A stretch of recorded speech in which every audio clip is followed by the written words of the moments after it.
Podium లేకపోతే కొంచెం మాట్లాడడం కష్టం నాకు. అంటే ఎలా ఉందంటే నగ్నంగా ఉన్నట్టుంది పోడియం లేకపోతే. కొంచెం అందరూ మీరు దయచేసి వస్తే let me have an interaction. అంటే నా జీవితంలో మొట్టమొదటిసారిగా అంటే ఎప్పుడు చేశాను ఇంత, నాకు పొలిటికల్ ఇంటరాక్షన్ చేశాను కానీ మీడియా మిత్రులతోటి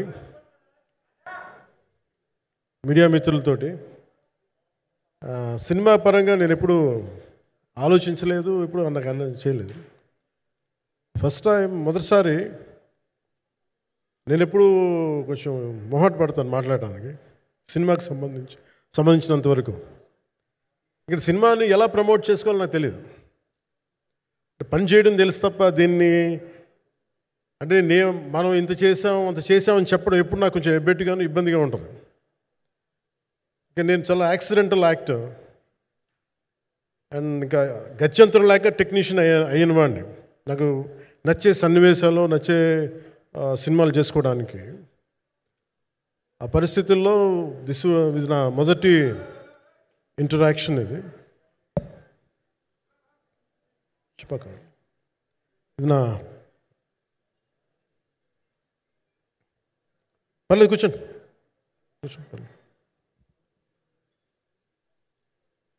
రథం గారు వస్తారు. అంటే ఇదంతా చేయడానికి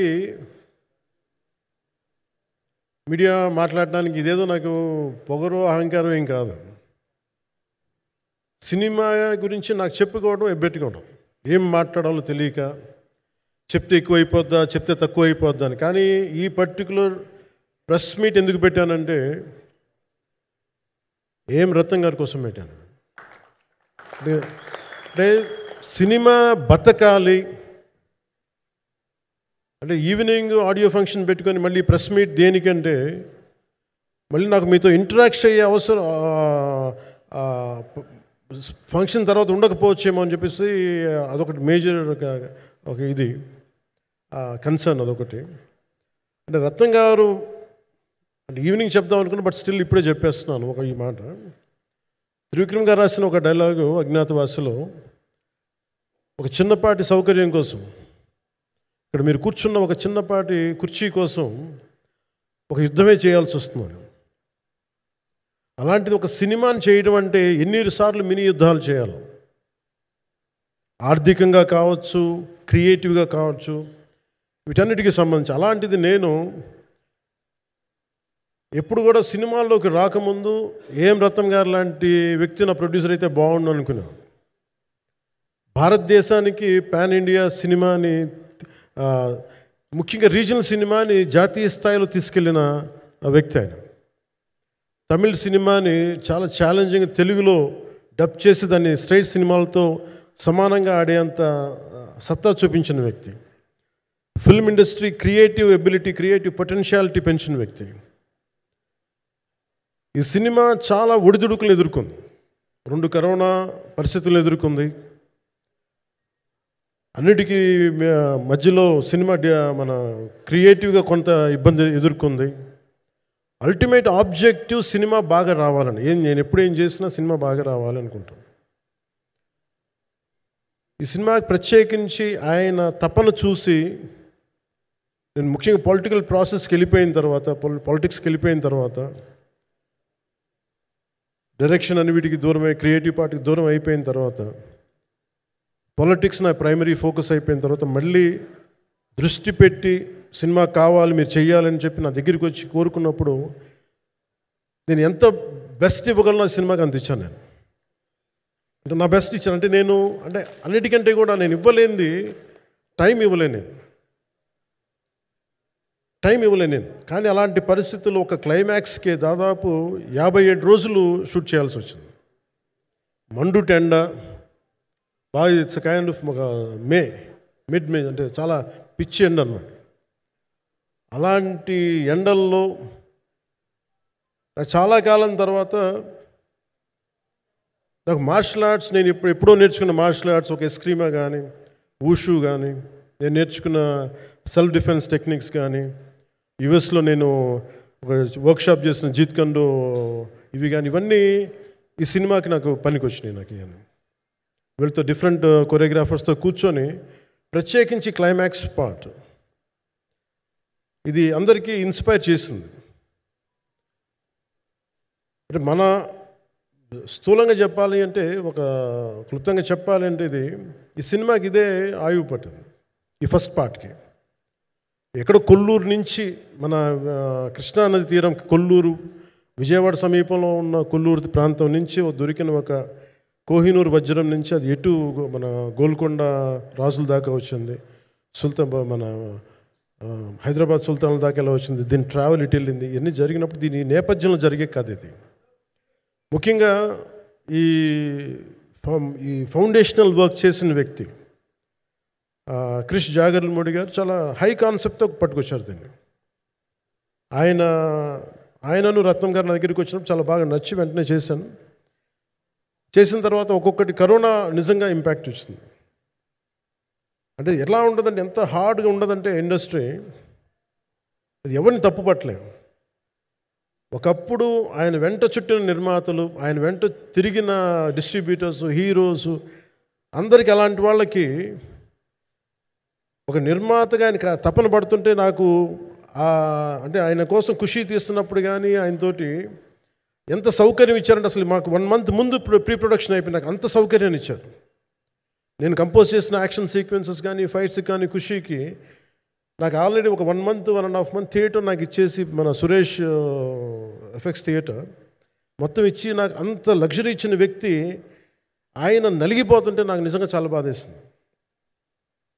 ఒకసారి it is not about money, it's not about success, it's about standing by whom you trust, who stood for the people and who stood for the industry. నాకు ఎందుకు ఇది మీతో పంచుకోవాలనిపించింది. సినిమా ఎంత విజయం ఇది నాకు నిజంగా తెలియదు, ఎందుకంటే నేను ఇట్లా అనుకోవచ్చు ఇంకోలా కానీ ఒక్కటి మటుకు చాలా సిన్సియర్గా చెప్పగలను. Krish came out with very good concept, చాలా హై కాన్సెప్ట్ పట్టుకొచ్చారు. కొంత వ్యక్తిగత కారణాలు, కొన్ని ప్రొఫెషనల్ కారణాలు ఆయన ప్రాజెక్టుకి బయటికి వెళ్ళినా కానీ దీన్ని ఫౌండేషనల్ వర్క్ చేసిన క్రిష్ గారికి మనస్ఫూర్తిగా నా హృదయపూర్వక ధన్యవాదాలు తెలియజేస్తాను మా అందరి తరఫున. అలాగే తర్వాత స్టెప్ ఇన్ అయ్యింది మన జ్యోతికృష్ణ గారు. నేను ఖుషి సినిమా చేస్తున్నప్పుడు అప్పుడే లండన్ ఈ ఫిల్మ్ మేకింగ్ కోర్స్ చేసి మన డైరెక్షన్లో ఇన్స్టిట్యూట్ అంతేనా డైరెక్షన్ ఫిల్మ్ మేకింగ్ కోర్స్ చేసి అప్పుడే గ్రాడ్యుయేట్ అయ్యి వచ్చి అప్పటి నుంచి ఉన్నప్పుడు బట్ యాక్చువల్ తనతో మాట్లాడుతుంటే మోస్ట్ సెన్సిబుల్ డైరెక్టర్ అనిపించారు. ఒక టైంలో ఏమనిపించిందంటే, బయట ఉన్న మాటలు కానీ అసలు సినిమా వస్తుందా లేదా బయటికి అని ఉండేది. కానీ మాకు ఎప్పటికప్పుడు నీరసం పడిపోయినప్పుడల్లా నాకు నీరసం వచ్చేసేది. సినిమా అవ్వదా అనుకున్నప్పుడల్లా దీనికి ప్రాణవాయువునిచ్చిన వ్యక్తి కీరవాణి గారు. ప్రతిసారి నేను వర్క్ చేసి నేను ఎందుకంటే సినిమా చివరిదాకా నేను నమ్మను. ఎప్పుడు నేను ఒక సినిమాని నేనేం నమ్ముతాను, చిన్నప్పటి నుంచి వెరీ ఫార్మేటివ్ ఇయర్స్లో నుంచి కూడా ఒక మంచి సినిమా గురించి నువ్వు మాట్లాడక్కర్లా, రిలీజ్ అయితే బాగలేకపోతే ఎలాగ మాట్లాడక్కర్లా. అందుకే నేను ఎప్పుడు సినిమా క్వాలిటీ మీద దృష్టి పెడతాను తప్ప ఇంక మిగతా వాటి మీద మాట్లాడను. అందుకే నాకు ఎప్పుడు ఈ మాట్లాడటం అనే దాని మీద ఎప్పుడు దృష్టి పెట్టలేం. కానీ ఫస్ట్ టైం ఈ సినిమాకి చాలా అవసరం అనిపించింది. అందుకని ఒక నిర్మాతలు కనుమరుగవుతున్న ఈ సమయంలో ఒక బలమైన సినిమా తీసి ఒడిదుడుకుల్ని తట్టుకోగలిగి ఒక నిర్మాత కనుమరుగవ్వకూడదు. ఆయన పక్కన ఏది ఉండాలని అండగా ఉండాలని చెప్పేసి నేను అన్నీ వదిలి, ఇంత బిజీ షెడ్యూల్స్ అన్నీ వదిలేసి, ఒకవైపు నన్ను నా ప్రత్యర్థులు తిడుతున్నా కానీ, సినిమాలకు వెళ్ళిపోయిన తిడుతున్నా కానీ, ఇదేంటంటే నాకు అన్నం పెట్టింది ఇది నాకు నా సినిమా పరిశ్రమ. అంటే ఇక్కడున్న మిత్రులందరూ కూడా చాలామందికి నేను ఇండివిజువల్ ఇంటర్వ్యూస్ ఇచ్చాను. నేను చాలాసార్లు నాగేంద్ర కానీ మీరు కానీ చాలామందికి, వీళ్ళందరికీ చాలామందికి నేను వ్యక్తిగతంగా తెలుసు. కాకపోతే నాకు సినిమా అంటే నేను సినిమా గురించి ఎక్కువ చెప్పలేక ఎక్కువ మాట్లాడలేను. కానీ బట్ నాకు నిజంగా సినిమా మీద అపారమైన గౌరవం, సినిమా మీద అపారమైన ఆసక్తి, నాకు ప్రాణవాయువు అది. Story telling is a necessity for each and every individual.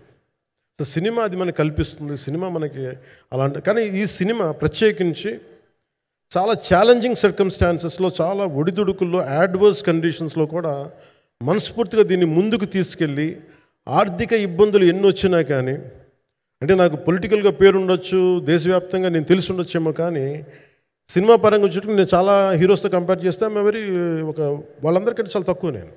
So దానికి ఉండే ఇబ్బందులు దానికి ఉంటాయి. మిగతా వాళ్ళకి బిజినెస్ అయినందుకు నాకు బిజినెస్ అవ్వదు, వాళ్ళకు వచ్చినందుకు నాకు రాకపోవచ్చు. ఎందుకంటే నా దృష్టి, నా కాంపిటేటివ్నెస్ ఎప్పుడు నేను సినిమాల మీద పెట్టలేదు. నేను ఇప్పుడు సొసైటీ పొలిటికల్ ప్రాసెస్ పెట్టాను, కానీ ఎప్పుడు సినిమా మీద నేను ఎంత ఉండాలనేది నేను ఎప్పుడు పెట్టలేదు. నేను ఎప్పుడు చాలాసార్లు మన నాగేంద్ర కానీ మిగతా మన సూపర్ హిట్ మన కీర్తిశేషులు బిఆర్ రాజు గారు చనిపోయారు ఇంటర్వ్యూస్లో కూడా ఉంటుంది. ఈ చిత్ర పరిశ్రమ చాలామంది హీరోస్ ఉంటారు, వాళ్ళలో నేను వన్ ఆఫ్ ది హీరో అంతే. నాది ఒక సంవత్సరంలో ఒక ఫ్రైడే, ఒక థర్స్డే రిలీజ్ అవుతుంది అంతే, అంతకుమించి తప్ప ఇది అందరి పరిశ్రమ, అందరూ రావాలి అలాంటిది నేను కోరుకునేవాడిని నేను. సో దాంట్లో భాగంగా రత్నం గారు లాంటి నిర్మాత బతికుండాలి, రత్నం గారి నిర్మాతకి ఇబ్బందులు కలగకూడదని చెప్పి లాస్ట్ మినిట్లో ఇంక చూసిన తర్వాత I stepped in to it. నేను భుజాల మీదకి తీసుకున్నాను ఇది. క్లైమాక్స్ని ఎలా భుజాల మీదకి అంటే, ఎందుకంటే ముఖ్యంగా ఇక్కడ ఇది ఇంకొక బలమైన స్టార్ కాస్టింగ్ చాలా బాగా చేశారు ఆయన. ముఖ్యంగా బాబీ డియోల్ గారిని అంటే ఈరోజు చూస్తుంటే నాకు అదే అనిపించింది. ఈరోజు మన ప్రెస్ మీట్ కూడా నేను వచ్చాను.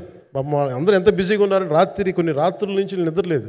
మన మనోజ్ పరమహంస గారికి కానీ, రత్నం గారికి కానీ, జ్యోతి గారికి కానీ.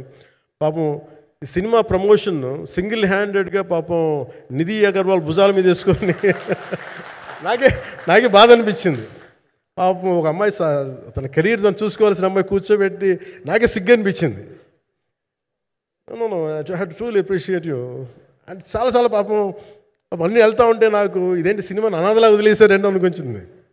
సో నాకేమనిపించింది, ఈ సినిమాకి ఎవరు అనాథలా వదలలేదు, నేను ఉన్నానని చెప్పడానికి వచ్చాను ఈ రోజున.